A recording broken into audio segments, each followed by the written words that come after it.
지난주에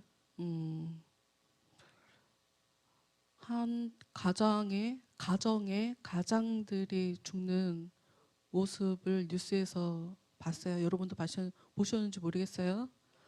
음, 잠을 자고 있다가 집에서 화재가 나는 바람에 아빠가 작은 아이 먼저 이불을 싸서 바닥에다가 그 빈백, 그러니까 재활용 담는 그 빈백에다가 작은 아이 먼저 던지고 큰 아이를 안고 뛰어내렸는데, 엄마는 빈몸이어서 살았는지 어찌됐건 아빠가 아이를 안고 뛰어내리면서 아이는 살았지만 아빠는 머리를 크게 다쳐갖고 아빠는 죽었더라고요. 그 장면도 그렇고, 그 영화배우 이성균 씨 죽는 장면도 그렇고, 한 가정에 아버지가 돌아가시는 그 모습을 보면서 저도 제가 개인적으로 그런 일을 여러 번 겪었기 때문에 남일 같지 않고 다시 한번 성경에서 얘기하는 고아와 과부에 대해서 생각하게 됐어요. 고아와 과부. 하나님이 왜 교회에게 고아와 과부를 섬기는 것이 경건이라고 하셨을까? 하나님이 과연 우리에게 무엇을 원하시는 걸까? 교회와 가정은 하나님의 나라를 이 땅 가운데 모델로 보여줄 수 있는 그런 기관이래요. 교회와 가정은. 그런데 가정에 아빠가 없어서 과부가 되고 부모가 없어서 고아가 되면 그 사람들은 가정을 이룰 수가 없잖아요. 그러니 하나님이 아버지 되어주시고 교회 사람들이 형제가 되어주라는 얘기죠. 그리고 그 불쌍한 사람들을 섬기는 것이 보이지 않는 하나님을 섬기는 것과 같은 것이다 하는 그런 의미죠. 아버지를 중심으로 너희 모두가 다 옆에 사람 다 형제 자매니까 힘들 때 어려울 때 서로 도와주며 아버지 나라를 잘 이루며 살아라.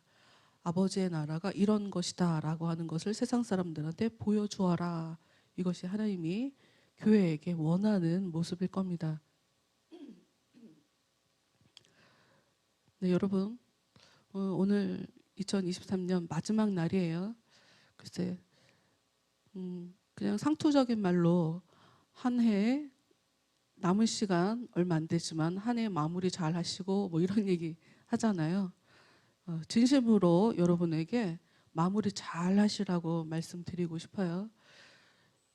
그런 이야기를 누가 한다고 해도, 마무리 잘 하세요 라고 하는 그런 이야기를 듣는다 해도 우리가 한 해를, 내 삶을 쫙 돌아보면서 내가 한 해 동안 이런 일이 있었지라고 생각은 잘 안 할 거예요, 아마. 그러나 잘 하세요. 잘 하셔야 그걸 바탕으로 감사한 것도 나오고 문제점도 나와서 그 다음 해를 좀 더 이번 해보다는 알차게 살 수 있는 게 우리들이니까, 자신을 점검하지 않고 자신의 삶을 점검하지 않으면 발전은 없습니다. 그러나 조금씩 변화가 일어난다면 반드시 변하게 되는 것이 또 인간이거든요. 징글징글하게 안 변하는 것이 인간인데, 또 티 안 나게 계속 시도하고 노력하고 자신을 사랑해주고 자신을 들여다보고 하면 변하는 게 인간이더라고요. 우리가 한 해 동안, 저는 이제 지금 박사과정에서 신약을 전공을 했어서 구약은 사실 잘 깊게 연구를 하지 않았어요. 근데 제가 워낙 다윗이라는 인물을 제가 신앙생활 하자마자 저의 롤 모델로 삼았었고, 다윗이 제가 생각할 때는 성경책에 굉장히 많은 인물들이 나오는데 하나님께 있어서 최고의 평가를 받은 인물이라고 생각해요. 다윗은 내 마음에 합한 자다. 근데 그 얘기를 나도 들어보고 싶은 거죠. 그래서 뭐 언제가 될지는 모르고 죽을 때까지 안 될 수도 있으나 그냥 긴 시간 저도 그냥 하나님의 마음에 합한 자가 되게 해달라고 그 기도를 참 많이 했었던 것 같아요. 그래서 제가 찬양하는 것도 좋아하고, 그래서 다윗을 제가 조금 애정하는 편인데, 제 개인적으로는 사무엘 상하를 하면서 정말 여러 가지를 깨닫게 되었거든요. 이제 마무리입니다. 22장, 23장, 24장 가면 이제 진짜 다 끝나요. 마무리를 잘 해야 사무엘 상하를 했다, 뭘 했다 하고 여러분이 머릿속에 남겠죠. 오늘 말씀의 제목을 한번 보겠습니다. 말씀의 제목을 보시면 다윗의 찬송시예요. 승리한 것에 대한 감사의 찬송시예요. 지난주에 여러분 말씀 들으신 걸 기억하실지는 모르겠지만, 지난주에 다윗이 왕이 되었을 때 왕의 초창기에 나라에 3년 동안 기근이 있었다. 근데 기도를 해보니 그것이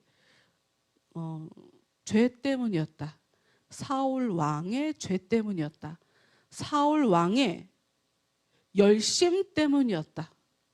하나님 앞에 순수한 그런 열심이 아니라 인간을 향한 열심 때문에 오히려 하나님 앞에 죄를 짓게 되면서 그 문제로 나라 전체가 3년이나, 사울은 죽었으나 잊지도 않은 사람, 그 사람 때문에, 그 죄 때문에 온 나라가 3년 동안 고통을 당하는 일을 보았죠. 근데 그거를 처리하는 다윗의 모습을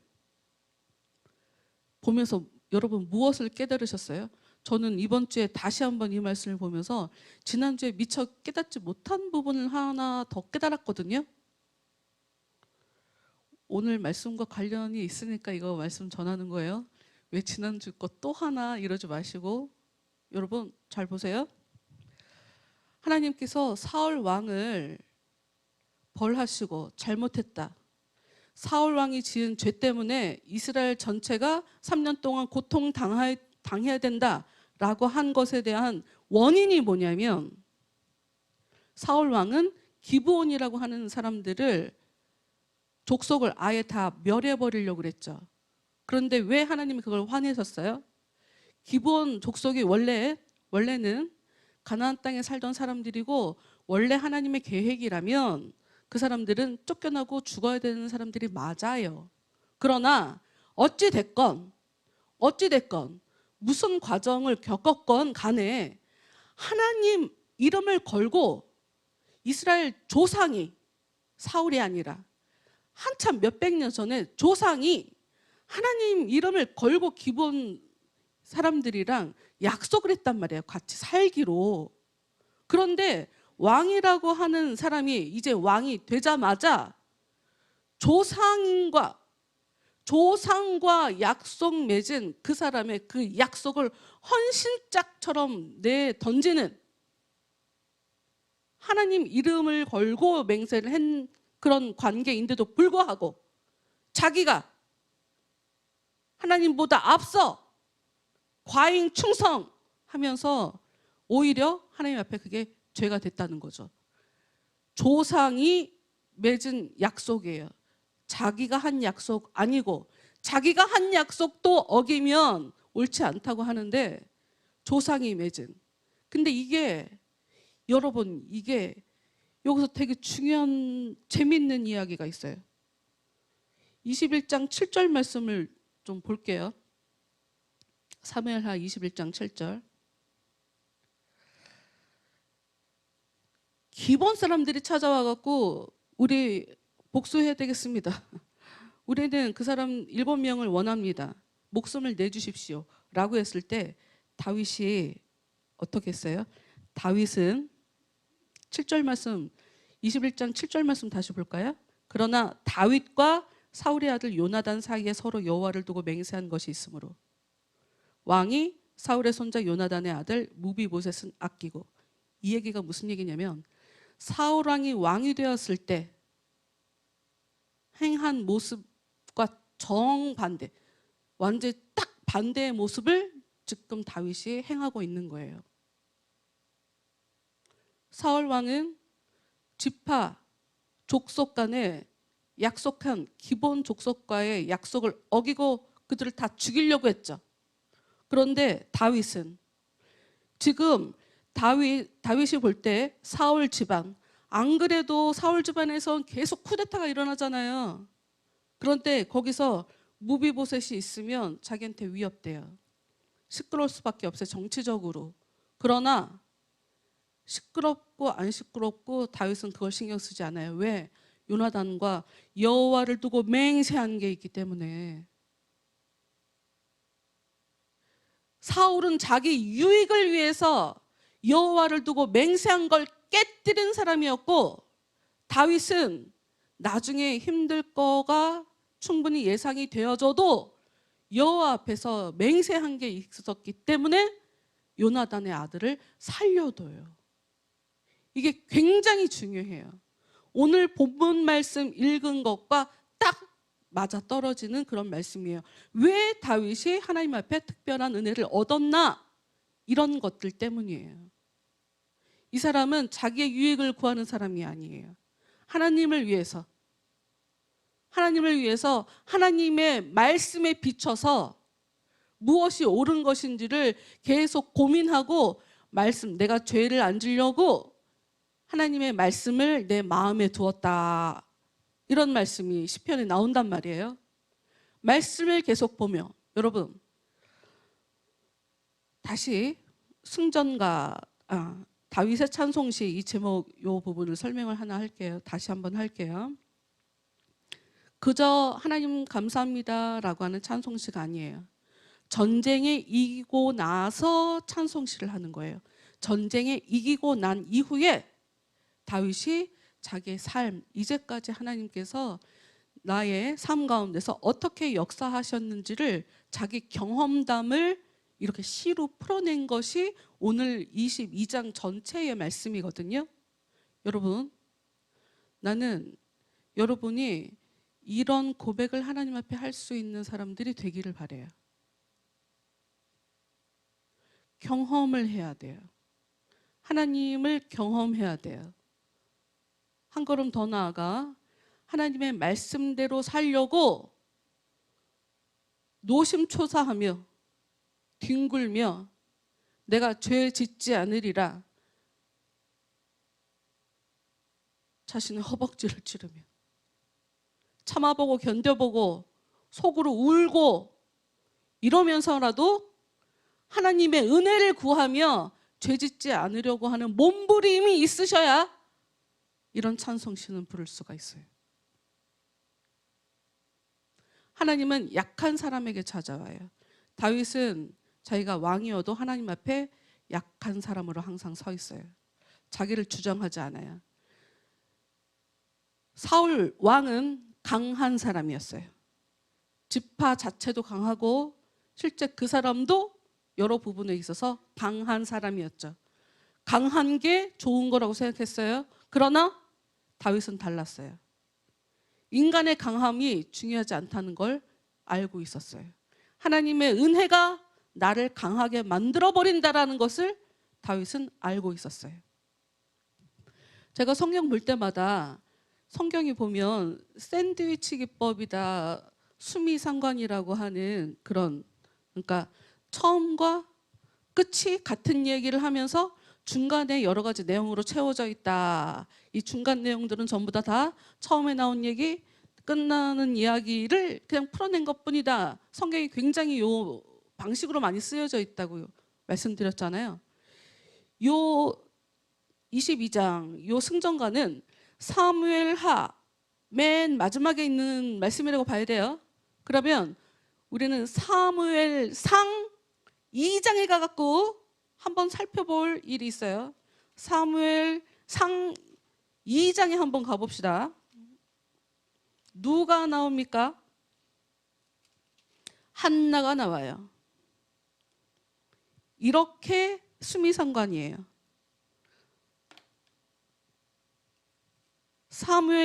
사무엘은 상하 두 권으로 나눴는데 사무엘상 2장과 사무엘하 22장에 하나님께 찬양하는 노래로 시작하고 노래로 마무리하는 그런 책이에요. 한나가 한 노래를 다시 한번 사무엘상 2장 1절 말씀부터 볼게요. 한나가 기도하여 이르되 내 마음이 여호와로 말미암아 즐거워하며 내 뿔이 여호와로 말미암아 높아졌으며 내 입이 내 원수들을 향하여 크게 열렸으니 이는 내가 주의 구원으로 말미암아 기뻐함이니이다. 여러분, 한나의 이야기를 잘 들어보세요. 한나는 철저하게 자기 경험을 바탕으로 지금 하나님을 찬양하고 있어요. 여러분, 경험한 게 있으면 하나님께 대해서 얘기할 게 많아요. 경험하는 게 있으면 하나님께 기도할 게 많아요. 하나님을 경험하고 싶은 사람도 하나님께 말할 게 많아요. 우리가 왜 삶 속에 신앙생활하는 게 재미없는지 아세요? 내가 하나님을 경험하려고 하는 것의 가치를 모르기 때문이에요. 하나님을 경험하려고 시도하지 않기 때문이에요.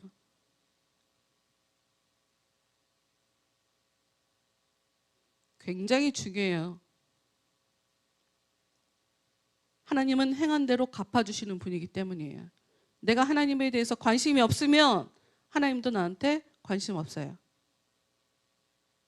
한나는 자기의 경험담, 내가 아기를 낳지 못하는 여자로 내가 아기를 낳게 되어서 하나님이 은혜 주셔서 그 아기를 이제 뱃속에서 키우다가 나서 젖 먹여갖고 젖뛸 때쯤 성전에 아이를 바치고 나서 하나님 감사합니다.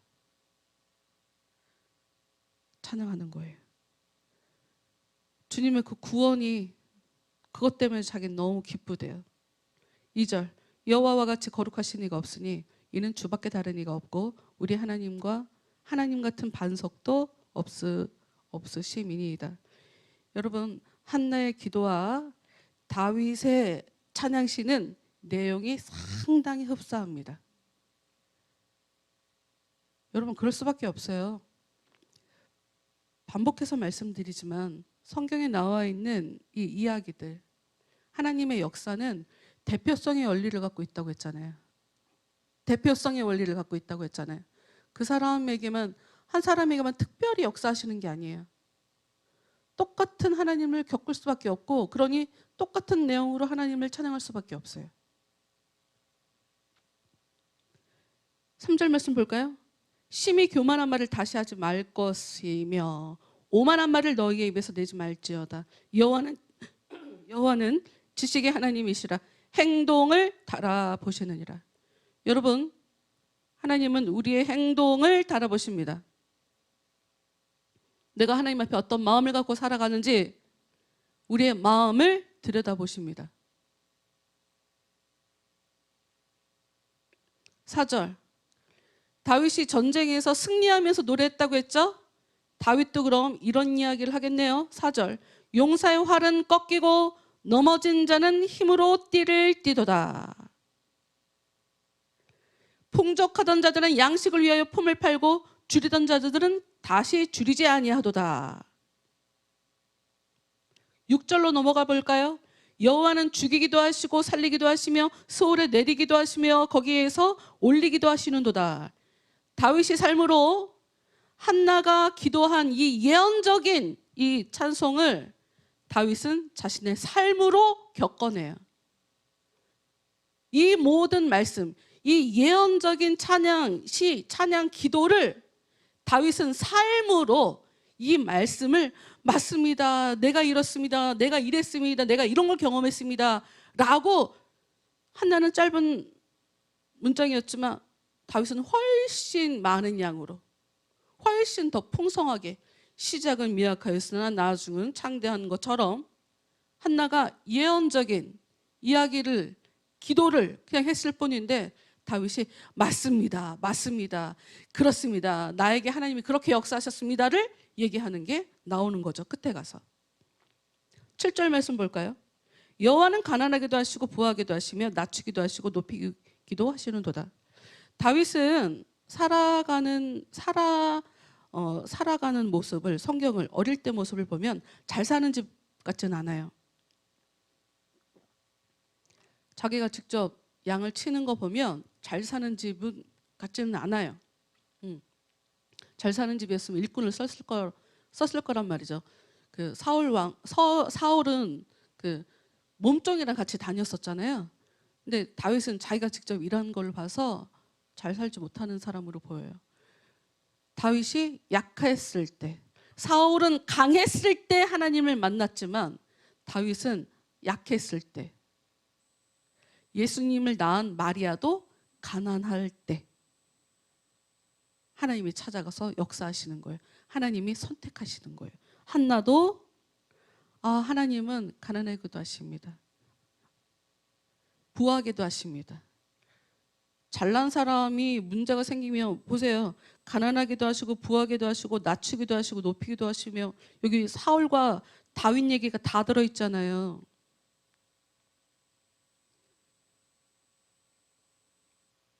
사울 왕과 다윗으로 대표되는 하나님 앞에 강하게 살아가는 사람과 약하게 살아가는 사람, 강한 줄, 교만하게 살아가는 사람과 자세를 낮추고 겸손하게 살아가는 사람 얘기가 여기 다 들어가 있는 거예요.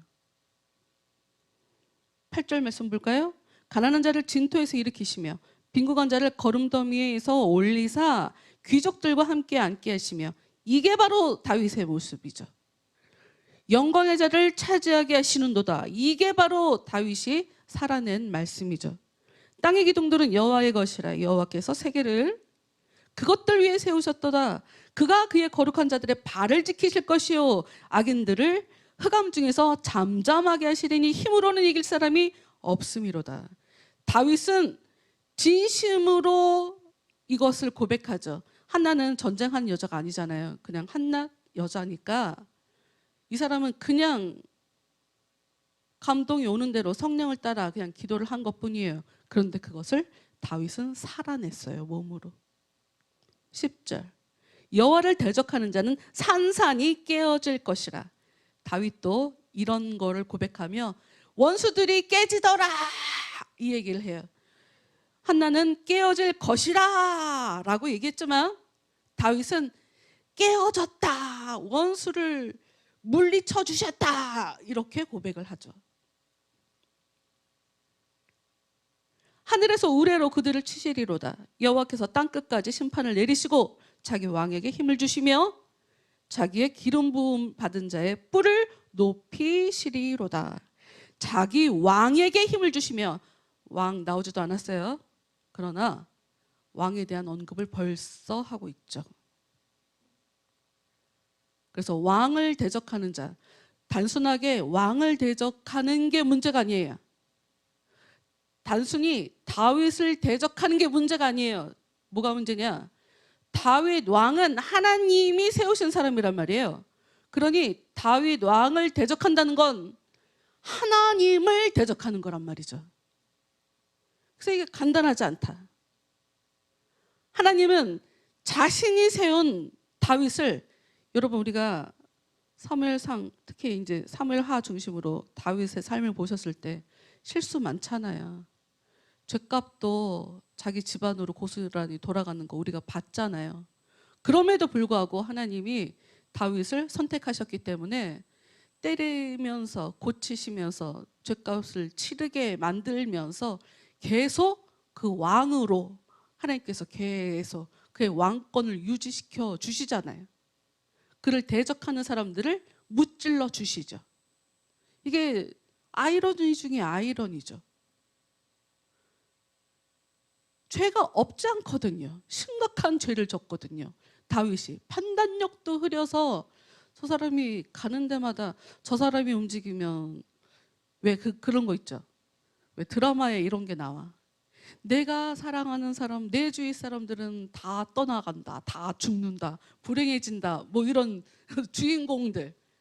다윗이 움직이면 막 일이 벌어져. 사람들이 막 죽어나가, 힘들어져. 필연의 주인공으로 만들어버린. 그러나 아니다. 하나님이 왕으로 삼으시는 과정에 힘든 일은 있었지만 궁극적으로 하나님께서 다윗을 세우셨기 때문에 다윗이 어떤 사람이든 그거를 개의치 않으시고 계속 하나님의 은혜를 주시면서 말을 듣게 하면서 계속 이끌고 가 주시더라. 이걸 보고 다시 우리가 사무엘하 21장으로 갈 거예요. 21장 15절. 구체적으로 이긴 사람들 얘기가 여기 나와요. 구체적으로 이긴 사람. 다윗은 블레셋과 싸워서 초전에 박살을 내서 크게 승리하는 바람에 그 왕이 된 초반기에 블레셋 사람들이랑 싸웠거든요. 그때에 있었던 일을 기록하고 있어요. 15절 말씀 볼게요. 블레셋 사람이 다시 이스라엘을 치거늘 다윗이 그의 부하들과 함께 내려가서 블레셋 사람과 싸우더니 다윗이 피곤함에, 여기 피곤함에라고 써 있지만 그러니까 전과 달리 이제 나이도 들었고 많이 힘이 없어졌고 뭐 이런 것을 의미해요. 단순하게 그냥 피곤하다라는 의미가 아니라 체력이 많이 약해졌고 뭐 이런 걸 얘기하는 거거든요. 근데 16절 거인족의 아들 중에 무게가 300세겔 되는 노창을 들고 세 칼을 찬 이스비브노비 다윗을 죽이려 함으로 22절까지 지금 우리가 15절부터 좀 보고 있는데 22절까지는 총 4명의 블레셋 사람이 나옵니다. 4명의 블레셋 사람이 아니지. 블레셋 용병들이 나옵니다. 블레셋. 그중에 첫 번째 이스비브노비라는 사람이 있대요. 이 사람이 다윗을 죽이려고 했어요. 그때 17절 수르야의 아들 아비새가 다윗을 도와 그 블레셋 사람을 쳐 죽이니, 여러분 다윗이 어릴 때는 자기가 골리앗을 쳐 죽였죠. 이제는 다윗 주위에 다윗과 같은 4사람이 있다는 것을 성경이 지금 얘기를 하고 있는 거예요. 다윗이 어릴 때 자기 혼자 골리앗을 상대했던 것처럼 이제 왕이 되니까 왕이 된 다윗 옆에 다윗과 같은 용사 4사람이 있더라라고 하는 걸 지금 얘기하고 싶은 거예요. 17절 수르야의 아들 아비새가 다윗을 도와 그 블레셋 사람을 쳐 죽이니 그때에 다윗의 추종자들이 그에게 맹세하여 이르되 왕은 다시, 여기 다시라고 써 있지만 우리 식대로면 다시는 이라는 말이에요. 다시는 우리와 함께 전장에 나가지 마옵소서. 이스라엘의 등불이 꺼지지 말게 하옵소서. 같이 이제까지 죽음을 불사하고 따르던 다윗의 군사들이 안 되겠습니다 왕이여, 이제는 왕이 싸우지 마십시오. 큰일 날 뻔했습니다. 왕이 지금 죽을 뻔했습니다.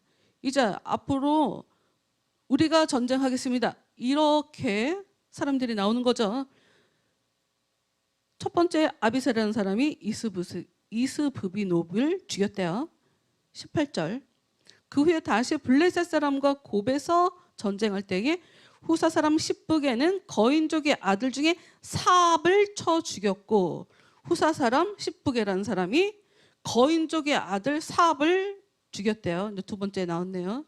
이제 세 번째 봅시다. 19절 또다시 블레셋 사람과 곱에서 전쟁할 때에 베들레헴 사람 야레오르김의 아들 엘하나는 가드 골리앗의 아우 라흐미를 죽였는데 그자의 창자로는 배틀채 같았더라.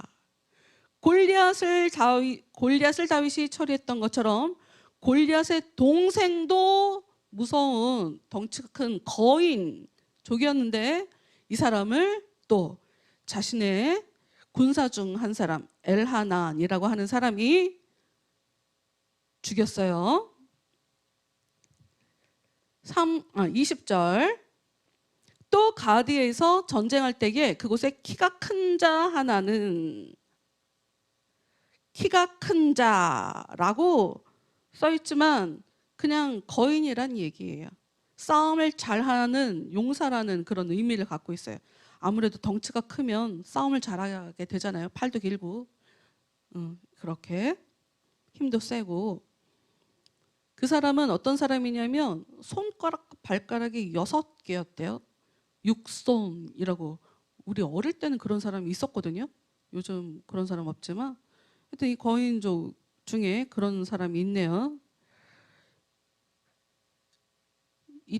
특별히 이제 네 번째 사람은 이름은 안 나와 있어요. 그냥 키가 큰 자 하나. 이 사람이 그 사람도 거인족의 소생이었대요. 21절. 그가 이스라엘 사람을 능욕함으로. 너무나 골리앗 모습 같아요. 다윗의 형 삼마의 아들 요나단이 그를 죽이니라. 역사가 계속 반복된다고 하나님을 능욕하고 하나님의 백성을 죽이려고 하는 이 거인족, 용사, 힘이 강한, 굉장히 싸움을 잘하는 그런 용병, 싸움만 하는 용병 직업군인들이었지만 하나님께서 도와주셔서 다윗이 싸웠던 것처럼 다윗의 주위에는 다윗을 보호하고 다윗을 위해서 대신 싸워주는 다윗의 충신들이 있어서 다윗처럼 이렇게 전쟁하는 일이 벌어진 거예요. 여러분, 다윗은 자신의 인생에 강한 사람들과 계속 싸웠어요. 어려서부터. 왜 사람들과 싸우기 전에 사자와 싸우고 그랬다며요. 양 물려가니까. 그런데 거기서도 당연히 그 짐승들과도 싸웠지만 사람들과 싸우면서 정말 전쟁 잘하는 사람들과 부딪혔을 때 다윗은 이렇게 하나님의 보호하심, 하나님의 도와주심을 체감하며 이제껏 살아온 거죠. 그러고 나서 이제 하나님께 찬양하는 찬송시를 하게 되는 거예요. 22장 1절 말씀 볼게요. 여호와께서 다윗을 모든 원수의 손과 사울의 손에서 구원하신 그 날에, 참 안타깝죠. 원수의 손에서 구원하신 것은 참 감사한데 같은 동족이었는데 장인이었잖아요. 근데 사울의 손에서 구원하신 것을 감사하는 찬양이라니 한편으로 참 안타까운 상황인 것 같아요. 이 사람이 하나님께 노래의 말씀으로 하나님께 아뢰는데요. 2절. 여호와는 나의 반석이시오 나의 요새시오 나를 위하여 나를 건지시는 자시오 내가 피할 나의 반석의 하나님이시오 나의 방패시오 나의 구원의 뿌리시오 나의 높은 망대시오 그에게 피할 나의 피난처시오 나의 구원자시라. 나를 폭력에서 구원하셨도다. 여러분, 내가 힘이 있고 내가 정말 전쟁을 잘하는 사람이라고 그러면 이렇게 고백하겠습니까? 내가 전쟁에서 싸워서 이겼다라고 했겠죠. 근데 내가 갖고 있는 힘 그 이상을 살아냈기 때문에 이런 고백을 할 수가 있는 거죠. 하나님이 지켜주셨다. 하나님이 도와주셨다. 하나님이 나를 건져주셨다. 내가 하나님께 피했다. 나의 약함을 하나님 앞에 고백하지 않는 사람은 절대로 이런 고백을 할 수가 없어요. 자신의 인생에서. 내가 어려웠을 때, 내가 정말 어려울 때 하나님께 도와달라고 기도를 하고 내 힘으로 그 어려움을 극복해 보려고 노력하는 것이 아니라 기도를 하며 하나님께서 역사해 주시기를 간절히 기도한 사람들만 이런 고백을 할 수가 있는 거죠. 내가 삶을 어떻게 살았느냐에 따라 이런 고백을 할 수 있냐 없나 거기서 결정되는 거죠. 4절. 내가 찬송받으실 여호와께 아뢰리니 내 원수들에게서 구원을 받으리로다. 사망의 물결이 나를 애우고 불의의 창수가 나를 두렵게 하였으며 소울의 줄이 나를 두르고 사망의 올무가 내게 이르렀도다. 한나의 노래에 다 들어있던 그런 이야기들이에요. 다시 얘기하지만 한나는 자기가 경험한 거 약간과 미래를 바라보며 간단하게 서술을 했고 다윗은 철저하게 자신이 겪은 것만 이렇게 고백을 하고 있어요. 겪은 것만. 7절. 내가 환난 중에서 여호와께 아뢰며 나의 하나님께 아뢰었더니 그가 그의 성전에서 내 소리를 들으시며 나의 부르짖음이 그의 귀에 들렸도다. 여러분, 다윗은 하나님 앞에서 기도한 것 같아요. 자기 집에서가 아니라 하나님 앞에서 기도한 것 같아요. 말씀을 보니까 이 사람은 자기가 힘들 때, 지난주에 봤잖아요. 나라에 기근이 있을 때 하나님 무슨 일입니까? 하나님한테 물어봤죠. 여러분 힘든 일 있을 때 고민하세요? 생각하세요? 그냥 감정에 따라 사람을 쫓아가세요? 기도를 해보세요. 평안은 하나님이 주는 겁니다. 기쁨은 하나님이 주는 거예요. 복은 하나님이 주는 거예요. 아니 복의 근원 강림하사, 우리 하나님이 복의 근원이라며. 그럼 안 되는 것 같고 당연히 하나님께 물어봐야죠. 나한테 복 주시라고, 형통의 복을 주시라고 하나님께 기도해야죠. 다만 우리에게는 어떤 어려움이 있냐 하면 때가 있다.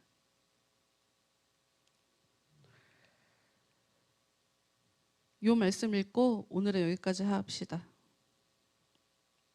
전도서 3장 1절, 전도서 3장에 가면 이런 말씀이 있어요. 범사의 기한이 있고 천하 만사가 다 때가 있나니 날 때가 있고 죽을 때가 있으며 심을 때가 있고 심은 것을 뽑을 때가 있으며 죽일 때가 있고 치료할 때가 있으며 헐 때가 있고 세울 때가 있으며 울 때가 있고 웃을 때가 있으며 슬퍼할 때가 있고 춤출 때가 있으며. 뒷부분은 여러분이 읽으세요. 이게 무슨 얘기냐면 나는 울고 싶지 않아요 이러고 하나님 앞에 아무리 기도해도 내가 울어야 할 때일 수 있어요. 나는 이 어려움에서 건전받고 싶어요. 도와주세요. 라고 해도 다윗은 그 긴 시간 사울이 정말 그 사울에 미쳐 돌아가는 것이 정리가 될 때까지 계속 피신 다녔거든요. 내가 아무리 싫어도 내가 당해야 되는 그 문제, 내가 때가 될 때까지는 나한테서 안 떠나갈 수 있어요.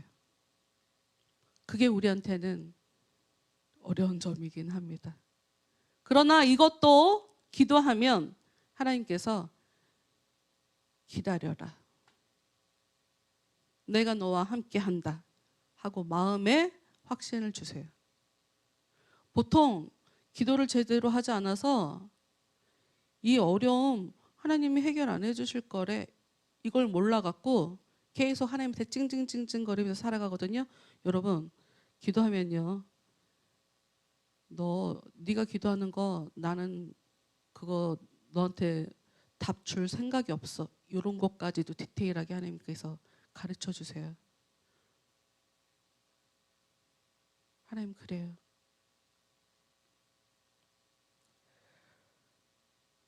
우리가 오늘 말씀을 통해서 깨닫게 되는 건 진정한 찬양.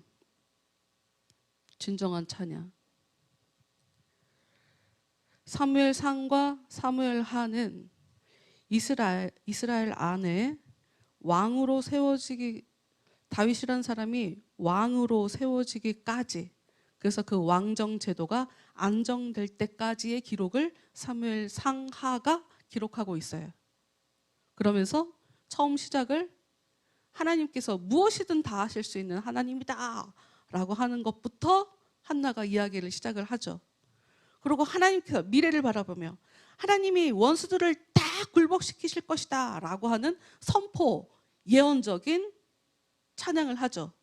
그러나 하나님의 나라의 사람들은 다윗처럼 내 삶에 하나님이 이렇게 역사해 주셨다, 저 말씀이 나에게 실제가 되었다, 하나님이 나에게 이런 도움을 주셨다, 하나님이 나에게 이런 사랑을 주셨다, 이렇게 하나님을 내 경험담으로 진심으로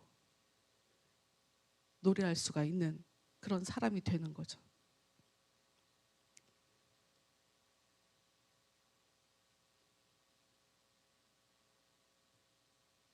여러분 우리가 여러분 삶 속에서 저도 저를 보면서 자주 우울하고 속상하고 그럴 때가 많아요. 그렇잖아요? 제가 지금 교회를 10년을 했단 말이에요. 얼마나 괴롭겠어요, 제가. 제가 얼마나 괴롭겠어요.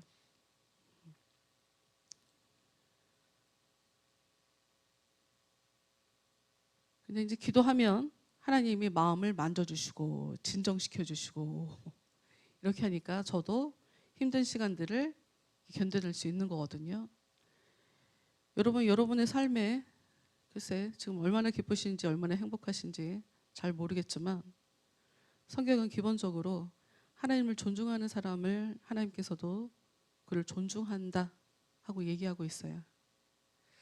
최고의 존중은 죄를 안 짓는 삶을 살면 참 좋겠지만 우리는 죄를 안 짓는 깨끗한 의인으로 살 수는 없거든요. 그러니 죄 짓기 전에 죄 짓지 않도록 도와주세요라고 하는 기도를 해야 될 것이며, 죄를 지었을 때는 빨리 죄를 짓고 있는 나 자신을 발견하고 죄 지은 것을 하나님께 고백하는 것, 다시는 죄 짓지 않도록 도와달라고 기도하는 것, 그게 바로 하나님을 존중해 드리는 거죠. 그 과정에서 우리는 보이지 않게 영적 전쟁을 하는 거예요. 우리 주위에 이 영적인 원수들이 계속 역사하고 있기 때문이에요. 보이지 않는 것 때문에 우리는 두려워하잖아요. 여러분, 우리 아무것도 두려워 말라 찬양하시면서, 여러분 우리가 스트레스 받는 게 두려워서 그러는 거잖아요. 내가 초라해질까 봐, 내가 능력 없는 사람이라고 판명될까 봐, 내가 망할까 봐, 내가 전보다 삶이 어려워질까 봐, 그런 것 때문에 우리가 겁내고 스트레스 받고 화내고 그렇게 살아가는 거잖아요. 우연히 일어나는 일은 없어요. 다만 하나, 성경의 약속은 하나님을 계속 믿고 의지하고 기도하면 하나님이 그 상황 가운데 도움을 주겠다 하는 약속이에요. 각자 우리는 우리가 마음속에 있는 두려움, 이것을 하나님께 다 끄집어내고, 하나님 저의 믿음 없음을 용서해 주세요. 하나님 제가 이런 것 때문에 자꾸 스트레스 받습니다. 하나님 저를 도와주세요. 제가 제 삶 속에 다윗처럼 하나님을 겪을 수 있도록, 하나님을 충분히 겪을 수 있도록 하나님 제 삶에 역사해 주세요. 이렇게 소망하며 이 찬양 함께 하도록 하겠습니다.